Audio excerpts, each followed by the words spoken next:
minutinhos filmando e com o homem anotando aqui. Hoje o negócio só pressão. João capítulo 11, a partir do versículo 45. Vamos ler 45 até o 57. Por favor, aqueles 10 segundinhos para vocês chegarem lá. Não fique acanhado de usar celular, tablet, qualquer coisa que você tiver aí, escrito em pedra, fique à vontade de chegar lá.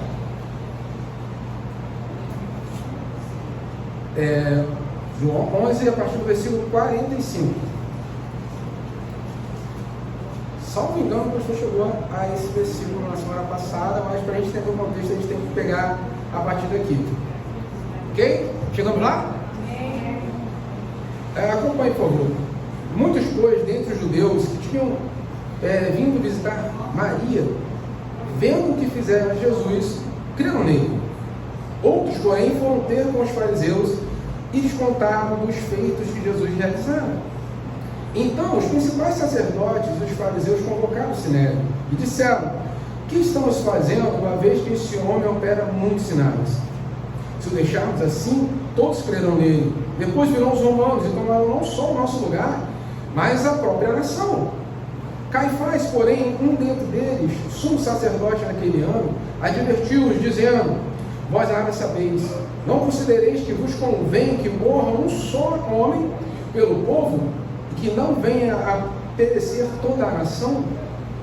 Ora, não disse isto de si mesmo, mas, sendo sumo sacerdote naquele ano, profetizou que Jesus estava para morrer pela nação. E não somente pela nação, mas também para reunir em um só corpo os filhos de Deus que andam dispersos.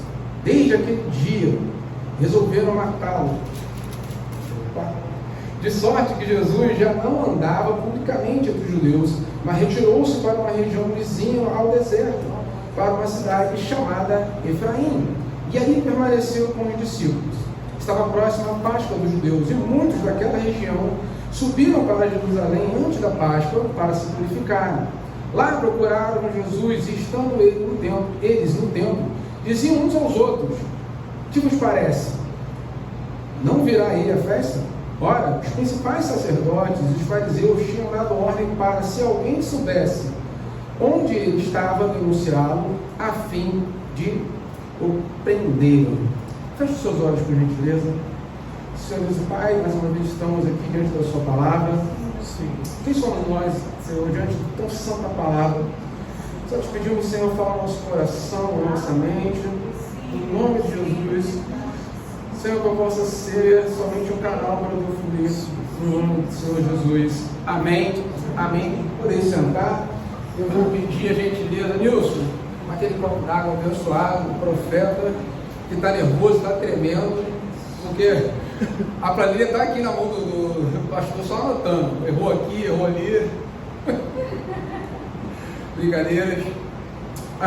Quantas vezes, meus irmãos, façam essa pergunta para si mesmos: quantas vezes em nossa vida perdemos a percepção do domínio de Deus sobre toda e qualquer situação?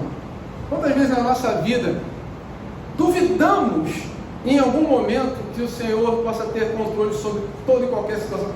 Afinal de contas, a situação que eu estou passando é desesperadora. Afinal de contas, por que está acontecendo isso comigo? E, confessando ou não, em alguns momentos da nossa vida a gente põe em xeque essa realidade de: o Senhor tem controle sobre tudo. Porque tudo que eu vejo parece estar fora de controle. Parece que tudo está perdido. E, infelizmente, isso é mais comum do que gostaríamos que fosse. Pelo menos no meu caso é assim. É muito mais comum eu pensar nisso do que eu gostaria que fosse. Muito mais comum eu falhar nessa área do que eu gostaria que fosse. Contudo, como foi dito na EBD, nós somos humanos. Entendemos, cremos piamente, mas erramos com uma frequência muito maior do que aquela que queremos. Inúmeras situações ou cenários diversos, ou cenários sobretudo adversos, nos levam por vezes a perder de vista esse controle total e absoluto de Deus sobre qualquer situação. Inúmeras situações na nossa vida, inúmeros momentos que passamos, diversidades, adversidades, perseguição, luta, desemprego, fome, guerra, não sei aonde, podem nos levar a perder essa percepção de que o Senhor tem o controle absoluto de tudo. Eu sei que Ele tem o controle, mas me parece que não. Se você ligar a televisão, você vai ter essa impressão muito claramente. Pô, será? Mas o Putin maluco atacando, doido para apertar o botão vermelho, Deus continua no controle. O Xi Jinping e esse monte de essas loucuras que estão acontecendo, Deus continua no controle. Sempre. Ele nunca perdeu o controle. Nós perdemos. Muitas e muitas vezes perdemos o controle da situação. E na melhor das hipóteses, ou você já disse, ou você já ouviu alguém dizer, ou você pensou em dizer: calma, tem jeito para tudo nessa vida, menos para, na melhor hipótese, na mais forte esperança que nós temos. Já ouviu falar isso? Já disse isso para alguém? Só que isso está errado, absolutamente errado. Tem jeito para tudo, inclusive para a morte. O Senhor domina tudo, todas as situações, todas as esferas da vida, aquela que nós não temos nenhum controle, Ele tem absoluto controle. Então há jeito para tudo, inclusive para a morte. Eu não vou dar esse jeito, eu não consigo, mas Ele é o Senhor. Até a morte está debaixo do poderio de Deus em Jesus Cristo. E é disso que João vinha falando. Semana passada o pastor pregou sobre a ressurreição de Lázaro. Vocês lembram, vocês estavam aqui, anotaram, viram o vídeo no YouTube depois 3 ou 4 vezes, não é verdade? Mas João então já vinha falando sobre isso, demonstrando a tal realidade com a narrativa da ressurreição de Lázaro que vimos na semana passada. Na verdade, Marta, lá no versículo 21, no mesmo capítulo 11, e Maria, no versículo 32, estavam certas dessa realidade. O que elas falam quando encontram Jesus? Senhor, se o Senhor estivesse aqui, meu irmão não morreria. Elas ambas falaram a mesma frase. O pastor acentuou muito bem isso, porque elas tinham plena certeza disso. O Senhor tem controle sobre a vida e a morte. Se o Senhor estivesse aqui, meu irmão não morreria. Estavam certas. Elas estavam certas dessa realidade. Mas para além das duas irmãs, Jesus também sabia dessa realidade.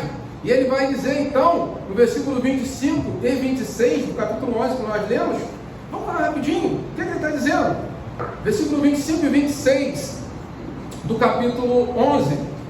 Disse-lhes Jesus, o que ele disse?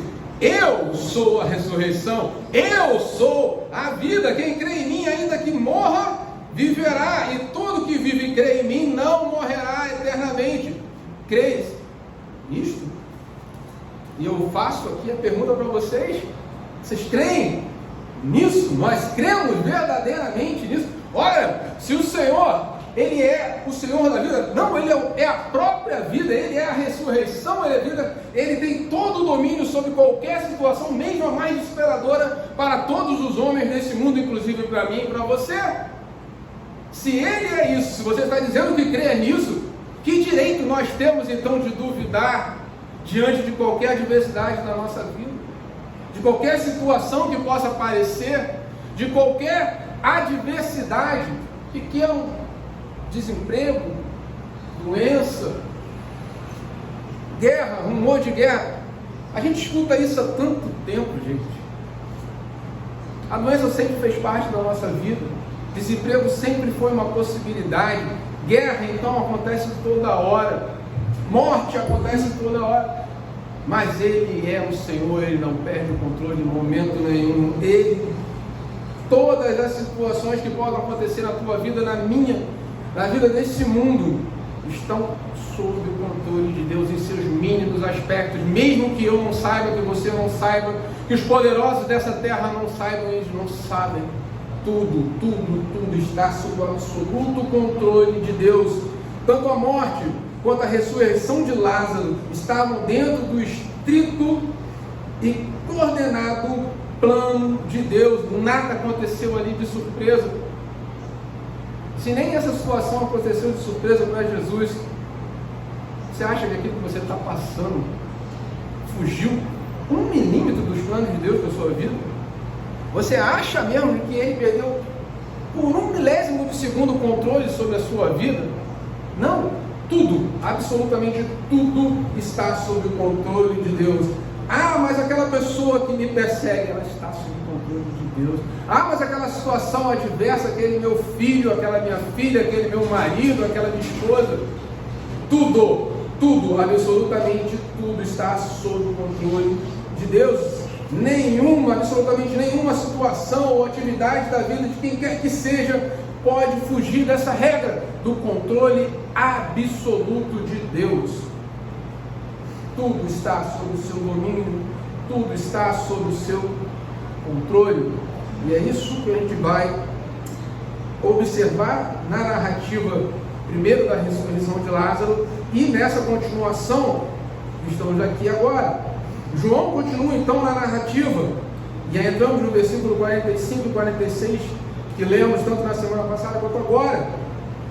Lemos de novo, por favor. Estavam lá, acompanharam toda a situação, viram o Senhor ressuscitar Lázaro, viram que Lázaro estava morto, viram as suas irmãs. Muitos, pois, dentre os judeus que tinham vindo visitar Maria, vendo o que fizera Jesus, creram nele. Outros, porém, foram ter com os fariseus e lhes contaram dos feitos que Jesus realizara. Existe aqui um contraste. Você tem um grupo, todos viram a mesma coisa. Exatamente a mesma situação aconteceu para todos. Contudo, uns creram e os outros foram fazer fofoca para os fariseus. Claro que João escreveria dessa forma. Estou usando a minha versão corrigida e quase que infiel. Contudo, esse contraste apenas corrobora aquilo que nós vamos dizendo, aquela afirmativa que estamos fazendo. Deus está no controle de tudo, daquele que crê, também daquele que não crê. Isso fazia parte dos planos de Deus. À primeira vista, podemos pensar, mas não deu muito certo, já que uns creram e outros não. Na minha perspectiva humana, não deu certo, falhou, foi 50%. Se tentar mais uma vez, de repente os caras começam a crer. Essa é a minha perspectiva de ser humano falho. Mas ouça uma frase, por favor, do C.S. Lewis. Diz assim: certamente você realizará o propósito de Deus. Afirmo de novo: certamente você realizará o propósito de Deus. Não importa como esteja agindo, mas faz diferença se você serve como Judas ou se serve como João. Certamente você realizará o propósito de Deus. Você não tem como escapar disso. A diferença está se você vai realizar esse propósito como João ou como Judas. Mas ambos realizaram o propósito de Deus. O propósito de Deus na vida de João era aquele, de Judas era exatamente aquele também. Deus queira que nós não realizemos esse propósito como Judas, mas existe um propósito para aquele que crê e também existia um propósito para aquele que não crê. E a partir disso, então, que alguns creram e outros não, temos a continuação da narrativa no versículo 47. Leia de novo. Esse negócio está certo, estou com muita pressa. Bom, 47 e 48. Então os principais sacerdotes e os fariseus convocaram o Sinédrio e disseram: o que estamos fazendo, uma vez que esse homem opera muitos sinais? Se deixarmos assim, todos crerão nele. Depois virão os romanos e tomarão não só o nosso lugar, mas a própria nação. Veja, de novo, o cenário, eles viram Jesus operando um milagre, ressuscitando Lázaro, afirmando ser o Senhor da vida e da morte, sendo o Senhor da vida e da morte, dizendo: eu sou a ressurreição e a vida, aquele que crê em mim, mesmo que morra, viverá. Todos eles viram isso, mas alguns tiveram a preocupação não de crer, não de aceitar, mas de ir até o Sinédrio e arrumar um grande problema. A preocupação daqueles homens não era se o milagre tinha acontecido ou não. Vê que eles não estão contestando aqui. Não, ele faz muitos sinais. Eles não estão mais nem pensando em contestar Jesus. Não estão mais nem pensando, não, vamos desmentir, vamos dizer que é mentira. Não. Cara, mas ele faz muitos sinais. Pode ser que ele seja Deus mesmo. O que a gente vai fazer? Não, peraí. Se isso acontecer, se isso for verdade, estamos fazendo. Se deixarmos assim, todos quererão nele. E depois virão os romanos e tomarão o nosso lugar. Eles estavam preocupados em perder poder e influência.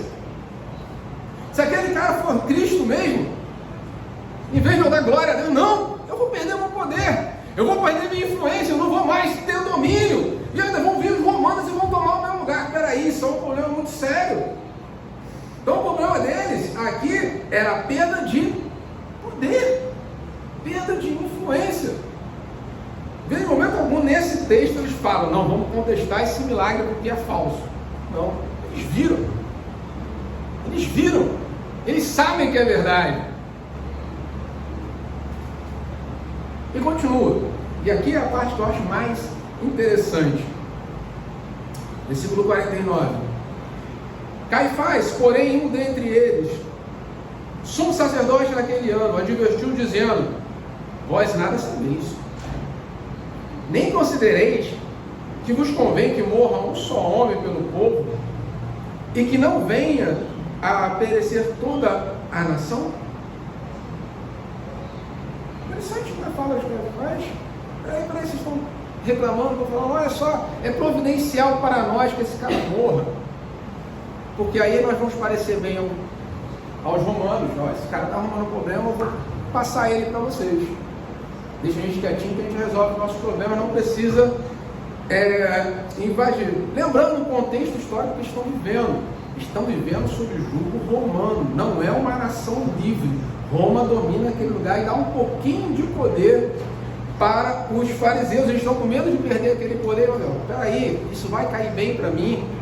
Se a gente pegar esse cara, os romanos vão ser gratos por nós e não vão tomar o nosso lugar, e a gente pode conseguir até mais poder. Veja se não é uma perspectiva humana. E por favor, não me leve a mal, eu também teria essa ideia. Pô, o cara está arrumando um problema, eu vou perder o poder, eu posso ganhar ponto com os romanos? Vamos passar esse cara.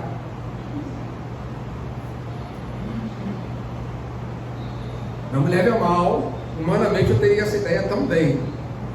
Não me crucifique, não me jogue pedra, não me taque no fogo, pelo menos não hoje, deixa um tempinho. E um deles levanta, crendo em vão que tinha o controle da situação, e diz, convém que morra um só homem, convém para mim, convém para você, que morra esse cara. Ele estava crente que tinha controle da situação. Peraí, eu tive uma brilhante ideia, vamos pegá-lo, vamos entregá-lo para os romanos, isso vai ser bom para nós, vai ser bom para os nossos planos. Ele estava crente que estava, não, realmente eu tenho controle de tudo, eu tive uma brilhante ideia. Ele não poderia estar tão certo, estando tão errado.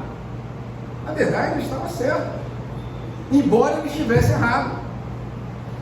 Isso é muito louco, isso é muito doido. Situações que podem acontecer na nossa vida, pessoas que podem estar te perseguindo, podem estar sim, estão cumprindo o propósito de Deus na sua vida, sem saber, sem ter a menor noção do que estão fazendo, porque Deus quer te ensinar alguma coisa através dessa situação adversa. Mesmo que o seu inimigo não saiba, mesmo que ele ache que está querendo te derrubar e que vai te derrubar, ele continua sob a coleira de Deus. Nada foge ao controle de Deus. Caifás está aqui em vão, crendo que estava sob controle, dizendo, convém que ele morra, é bom para nós. Vocês não sabem de nada, ele também não sabia de nada. Mas veja então como João continua nessa narrativa. João, extremamente perspicaz, vai dizer, ora, ele, Caifás, não disse isso de si mesmo, mas sendo sumo sacerdote naquele ano, profetizou que Jesus estava para morrer pela nação, e não somente pela nação, mas também para reunir em um só corpo os filhos de Deus que andam dispersos. João está claramente dizendo, olha só, ele está falando de Deus, o que ele está falando vem de Deus, ele está profetizando, ele queria o mal de Jesus, ele quer destruir Jesus, ele não acreditou na palavra de Jesus, ele queria dar fim ao Evangelho. Mesmo querendo isso, ele foi voz de Deus. O João está afirmando exatamente isso aqui. Olha, ele não disse dele, ele nem tem noção do que ele está dizendo, mas isso é a mais pura verdade. Ele não poderia estar tão certo estando tão errado. E assim as situações na nossa vida. Nós não temos a perfeita noção do que está acontecendo, nossos olhos não têm perfeita percepção, a minha percepção da realidade é imperfeita. Eu não conheço todos os aspectos da realidade. Eu estou vendo uma visão limitada e humana o que pode acontecer comigo agora, mas Deus está vendo o todo e sabe que aquilo é o plano perfeito e agradável dele. Mesmo que para mim seja desconfortável, mesmo que para mim seja doloroso, mesmo que para mim seja custoso, ele continua no controle da nossa vida. Seja o que for, situação que for, ele está sempre no controle. Afinal de contas, ele é o Senhor da vida e da morte, ele é o Senhor de tudo e de todos, ele sabe de todas as coisas, daquilo que vai acontecer, daquilo que não vai acontecer, do seu próximo passo, antes mesmo de você planejar. Ele tem controle de todas as situações da vida. Não há nada, absolutamente nada, fugindo do controle de Deus. E essa situação aqui em específico estava completamente dentro dos planos de Deus. Mesmo que numa primeira leitura não pareça. Tem gente que não quer aceitar Jesus, muito pelo contrário, ele quer destruir a palavra. Isso está no controle de Deus. Convém que seja assim. Não convém para Caifás, convém para Jesus que seja assim. Isso vai ser mostrado aqui, e o próprio João está dizendo, ele não está falando dele mesmo, ele nem sabe o que está falando. Lembra da frase do Senhor dos Luz que nós lemos agora? Você vai cumprir os propósitos de Deus. Não só você, mas o pessoal lá fora também. Não só você, mas os seus inimigos também. Todos vão cumprir o propósito de Deus, de um jeito ou de outro. Pega sua Bíblia, por favor. Salmo 27.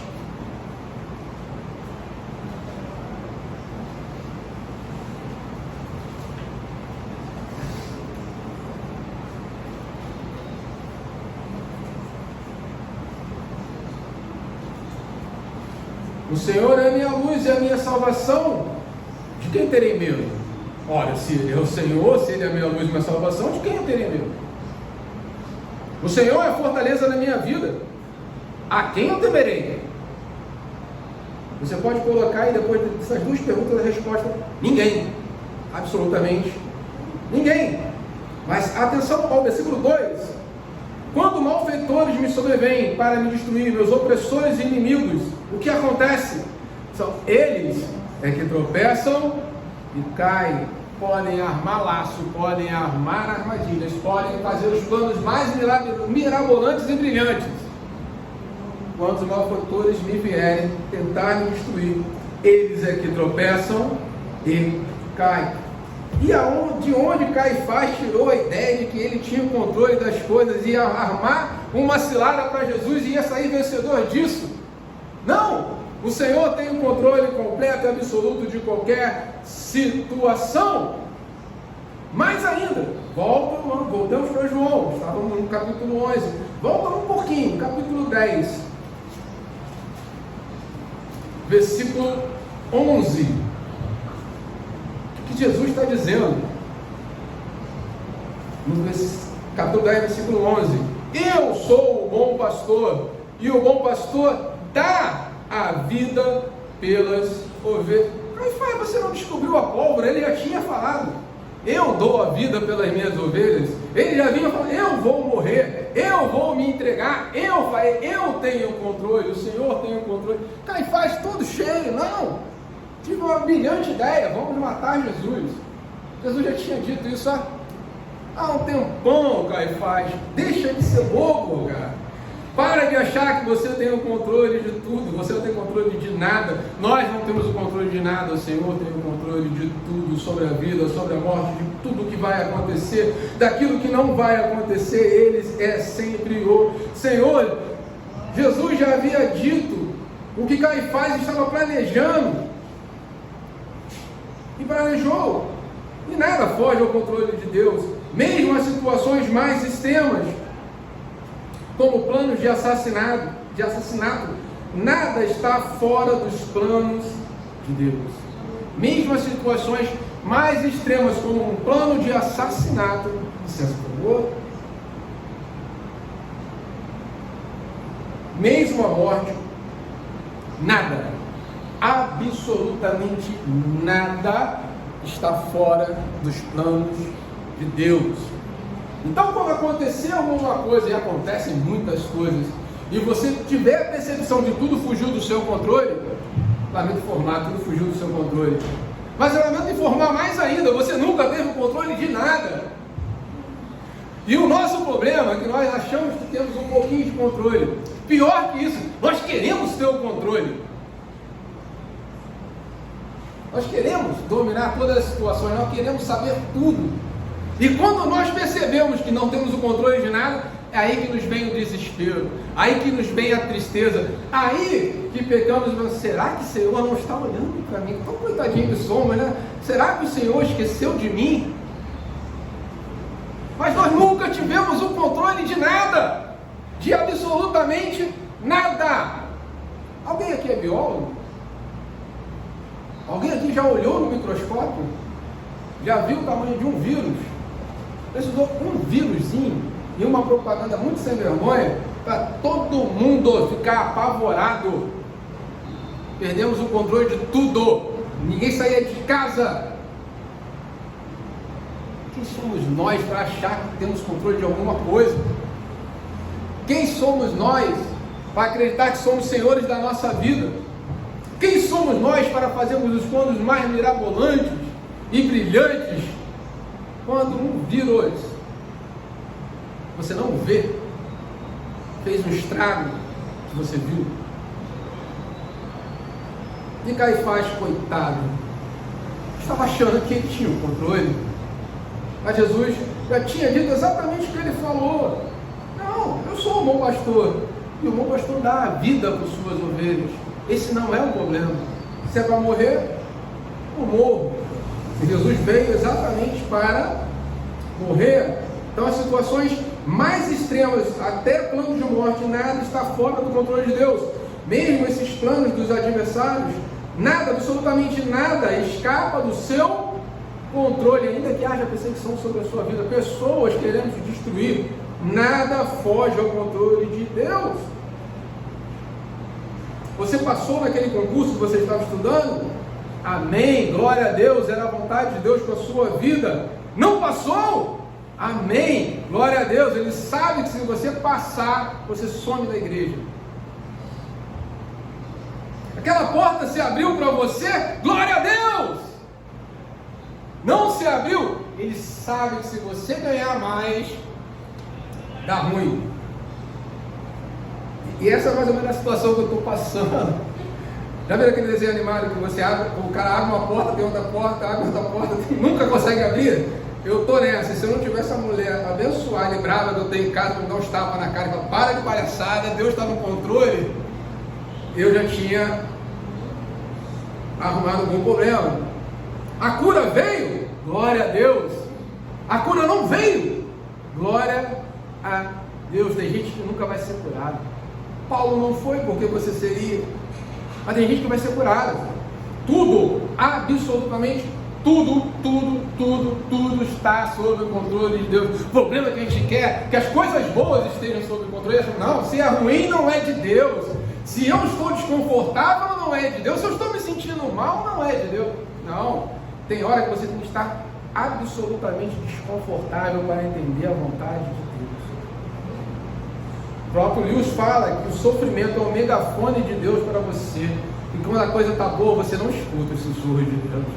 Mas quando a coisa aperta, já diziam nossos irmãos mais pentecostais, mais do fogo, é quando aperta que você vai para o joelho, é quando aperta que você está orando. Não é assim a realidade? Quando está tudo bem, está tudo ótimo. Quando está tudo bem, sou eu que acho que tem capacidade para passar no concurso. Quando está tudo bem, sou eu que acho que tem capacidade para entrar naquela porta. Se está tudo bem, eu acho que eu sou o filho mais lindo de Deus, que eu mereço ser curado. Mas quando as coisas estão indo mal, aí eu percebo quão pequeno eu sou e quão grande é o meu Deus. Ele continua sendo o Senhor. Ele não perde, não perdeu o controle. Pode vir Caifás, pode vir as autoridades, pode vir Roma, pode vir o que quiser. Deus jamais perde o controle. Não perdeu aqui, não perderá com você.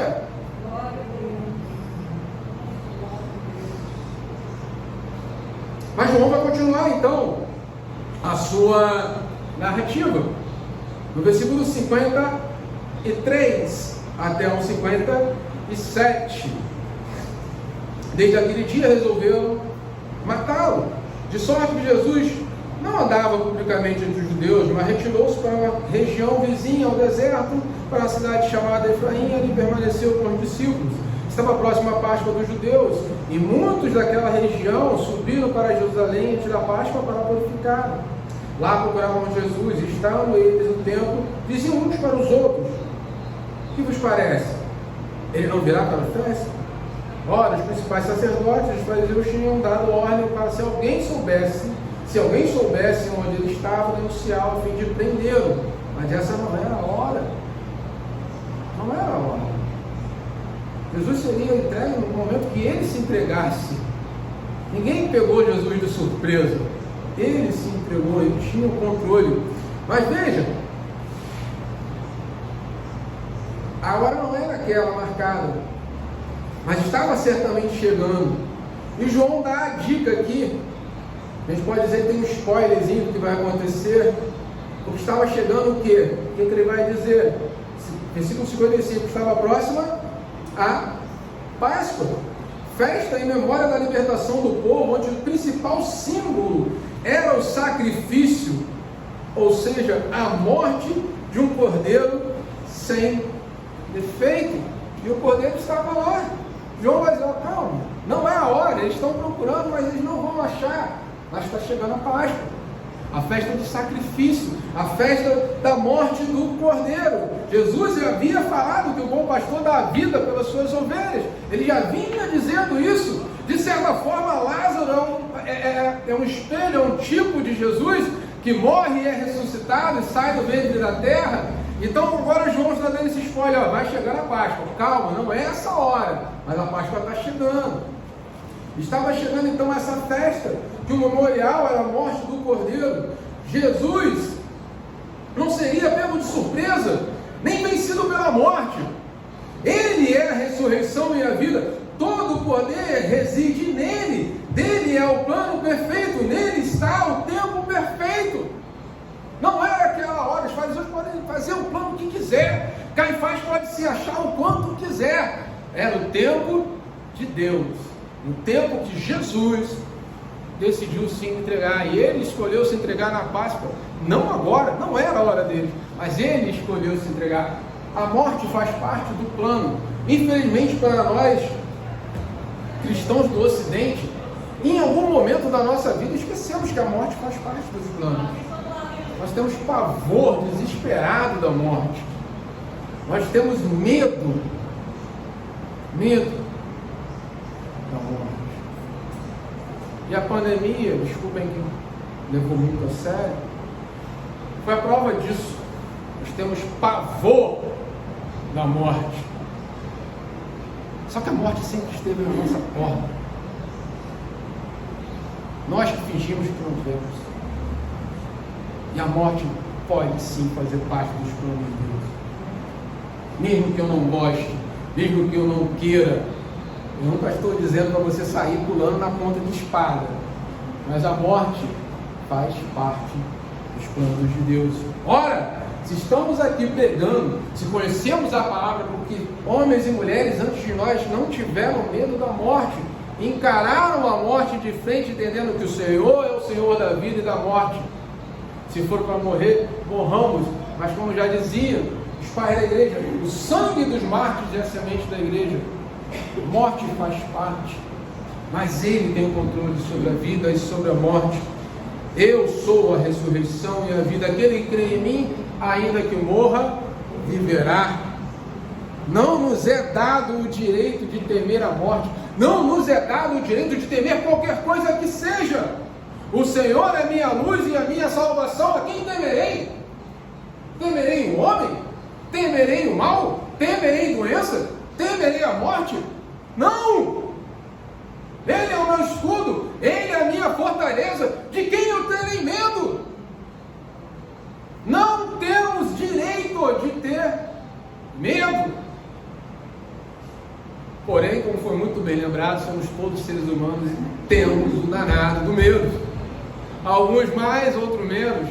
Alguns de alguma situação, outros de outras situações. Se vocês soubessem do que eu tenho medo, gente, vocês iam rir, vocês não iam me respeitar em nada. Eu tenho medo de agulha. Você pode me ameaçar com uma R15, não vai acontecer nada. Se você chegar com uma agulhinha, eu vou ficar... Ai, ela rindo ali. Nessa hora ela estava com as crianças até agora. Na hora da vergonha ela veio para confirmar. Já me ameaçaram com... Eram 12 desse tamanho na testa e eu não senti absolutamente nada. Até hoje, se eu vou tomar uma vacina, eu saio apavorado. O medo, infelizmente, faz parte da nossa realidade caída e carnal. Não usem isso contra mim, por favor. Não façam isso. Por isso que mesmo quando eu era perdido, nunca fiz uma tatuagem. Eu tinha pavor de agulha. Pavor. Até hoje. Quando quiserem me vencer, só usar isso aí. Esse é o macete do joguinho. Mas vamos voltar aqui. O Senhor, Ele não perde o controle. Ele é o Senhor de tudo. Todos os planos que podem ter sido armados contra Jesus eram em vão, porque o plano já tinha sido traçado pelo próprio Jesus. Ele tinha o controle. E Caifás, coitado, fazia parte desse plano e nem imaginava. Então, se você está sofrendo perseguição, primeiro saiba, não é maior do que a que Jesus sofreu. E saiba, aqueles que estão te perseguindo também não tem o controle de nada na sua vida. É o Senhor. Pode ser que Ele tenha colocado aquele calo ali para te perturbar, aquela pedrinha no teu sapato, simplesmente para que você ore mais, busque mais, aprenda mais, tenha mais paciência, espere mais. Isso vale para mim, antes que ela fale também, porque eu comentei, é ela que fala para mim: para de palhaçada, você sabe que é a vontade de Deus. E muitas vezes a gente fica nisso. Realmente situações adversas surgem na nossa vida e nós perdemos a perspectiva de que Deus está no controle. Mas Deus está sempre no controle. Ele tem o controle, inclusive, da morte. E provavelmente não é esse o problema que vocês estão passando. É coisa muito mais fácil, muito mais tranquila. E que direito temos então de temer? Mas se você teme, mas se você ainda está apreensivo, entenda: o Senhor é a tua luz, é a tua salvação. Aquele mesmo Senhor que morreu sim na cruz, porque Ele se entregou, porque Ele assim o fez, porque Ele assim queria. Ele também é o Senhor que ressuscitou ao terceiro dia. Ele é aquele que está te chamando: filho, vinde a mim, porque meu fardo é leve, meu jugo é suave. Esteja comigo. Eu sou a ressurreição e a vida, e aquele que crê em mim, ainda que esteja morto, viverá. Ainda que a sua situação pareça de morte, Ele transformará em vida. Ainda que você passe por problemas, Ele tem e Ele é a solução. Ele não só tem a solução, Ele é a própria solução de todos os problemas. Ele é o Senhor da vida, Ele é a própria vida. Ele é o próprio Deus presente. De quem eu terei medo? E João então aqui é muito claro, ele diz: olha, o inimigo se levantou na figura de Caifás, fazendo planos, mas ele não falava de si mesmo, ele não sabia nem o que estava falando. Sim, realmente convinha que Jesus morresse, mas não convinha a Caifás, ao Sinédrio, aos fariseus, convinha ao próprio Jesus e aos seus planos. Tudo vai acontecer na sua vida conforme o plano que Deus traçou para a sua vida. Não vai desviar 1 milímetro, nem para a esquerda, nem para a direita. Aquela situação que te parece impossível, é impossível para você, sim, mas é absolutamente possível para Jesus, que é o Senhor da vida, da morte e de todas as situações no momento certo, na hora dele. Não adianta que o inimigo faça planos de pegá-lo, foi na hora que ele quis.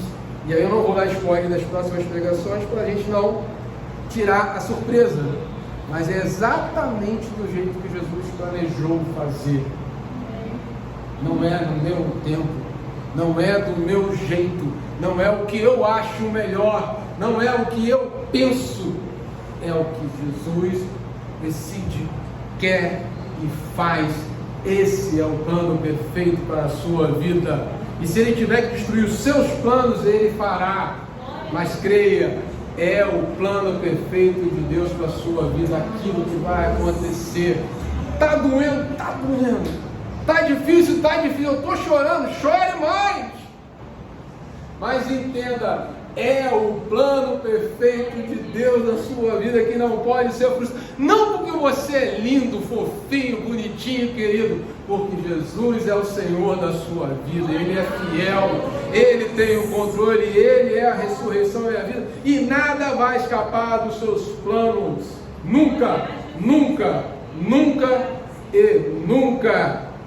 Havia um momento certo para a morte de Jesus, planejado por Jesus, não era o plano de Caifás, não é o plano desse mundo, não é o plano de qualquer líder mundial, de qualquer político, de qualquer patrão, de quem quer que seja. É o plano de Jesus que vai ser cumprido nessa terra. Amém? Amém. Amém. Glórias a Deus. Meu pastor, eu acho que eu fui mais rápido. Não, o relógio realmente está meio perdido. Por favor.